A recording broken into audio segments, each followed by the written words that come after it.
હાલ આમ આદમી પાર્ટી ગુજરાતની અંદર ઠેર ઠેર ગુજરાત જોડો જનસભા યોજી રહી છે। ત્યારે ગઈકાલે સાણંદના લોદરિયાળ ગામે આમ આદમી પાર્ટીની આ સભા યોજાઈ હતી।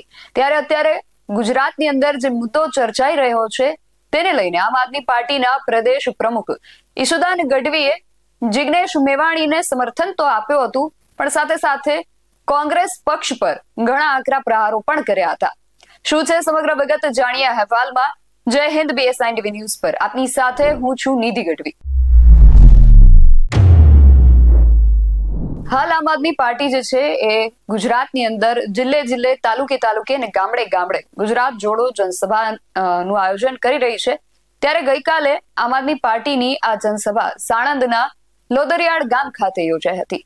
આ જનસભામાં આમ આદમી પાર્ટીના પ્રદેશ પ્રમુખ ઈશુદાન ગઢવી, બ્રિજરાજ સોલંકી જે આમ આદમી પાર્ટીના યુવા નેતા છે, એમના સહિતના જે પણ પદાધિકારીઓ છે એ બધા ત્યાં ઉપસ્થિત રહ્યા હતા। અને ગુજરાતની અંદર હાલ જે મુદ્દો ખૂબ ચર્ચાઈ રહ્યો છે, જિગ્નેશ મેવાણીનો દારૂ અને ડ્રગ્સનો જે મુદ્દો છે અને પોલીસના પટ્ટા ઉતરાવી દેવાની વાતનો જે મુદ્દો છે, તેને લઈને ઈશુદાન ગઢવીએ પોતાની પ્રતિક્રિયા આપી હતી। ઈશુદાન ગઢવીએ આમાં જિગ્નેશ મેવાણીને સમર્થન તો જાહેર કર્યું છે, પણ સાથે સાથે કોંગ્રેસ પર પણ તેમણે આકરા આક્ષેપો કર્યા હતા। સૌથી પહેલા તો ઈશુદાન ગઢવીને સાંભળીએ કે તેઓ આ વિષયને લઈને શું કહી રહ્યા છે। અને આ પોલીસ વાળા હમણાં પટ્ટા ખૂબ ચાલે ને, પટ્ટા ઉતારી નાખીશું અમે, બકલ ઉતારી નાખીશું અમે।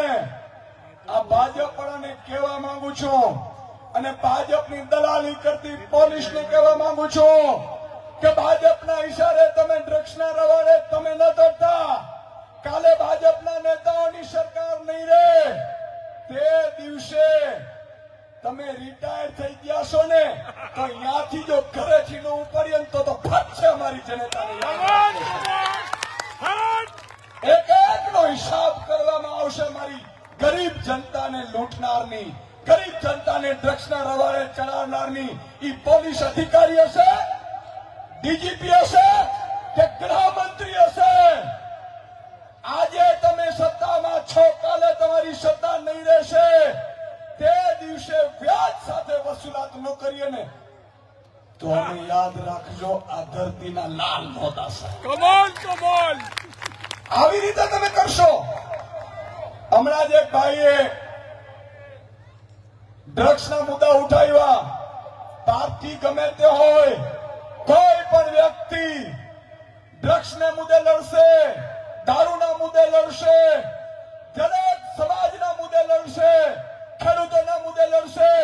અમે કોંગ્રેસને કહું છું, તમારા જેવા ખદડા અમે નથી, અમે જિગ્નેશ મેવાણી જાહેરમાં સમર્થન કરીએ છીએ।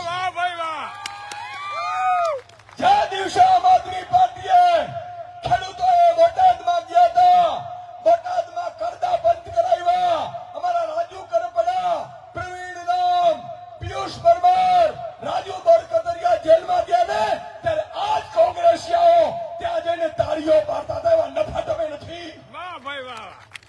આ કોંગ્રેસીઓને કહેવા માંગુ છું કે અમે જિગ્નેશ મેવાણીની સાથે, એના મુદ્દાઓની સાથે ઈશુદાન ગઢવી નાખી આમ આદમી પાર્ટીનું સમર્થન છે। અમે રાજનીતિ શુદ્ધ કરવા નીકળ્યા છીએ। ભાજપના ઈશારે ચાલની રાજનીતિ નથી જોતી। અમને મોત પસંદ છે, પણ અમારા પ્રજાના સોદા ક્યારેય પસંદ નથી। આવી રીતે હોય। તમને યાદ છે કે નથી ભાઈ, હળદરમાં કોંગ્રેસે સભા કરી, આમ આદમી પાર્ટી ઉપર આક્ષેપો કર્યા।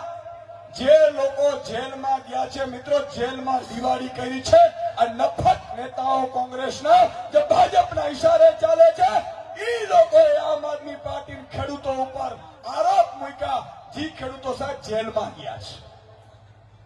આજે મારે એમને કહેવા માંગુ છું, જનતાને અને કોંગ્રેસના જેટલા સારા કાર્યકર્તાઓ છે એમને કહેવા માંગુ છું કે કોંગ્રેસનો સૂરજ ડૂબી ગયો છે, ભાજપનો સૂરજ મધ્યાહનથી અસ્ત તરફ છે, ઉગતો સૂરજ એક જ છે ને આમ આદમી છે, આ સામે બેઠા છે। તો ઈશુદાન ગઢવીએ જિગ્નેશ મેવાણીનો જે મુદ્દો છે તેમણે કહ્યું કે અમે દરેક મુદ્દે લડત આપીશું, જ્યાં પણ જનતાનો જે મુદ્દો હોય તેને લઈને અમે લડત આપીશું। અને જિગ્નેશ મેવાણીને એ અત્યારે દારૂ અને ડ્રગ્સના જે મુદ્દાને લઈને લડી રહ્યા છે, એમાં અમે એમને સમર્થન જાહેર કરીએ છીએ। અને સાથે સાથે કોંગ્રેસ પર પણ તેમણે આકરા આક્ષેપો કર્યા હતા।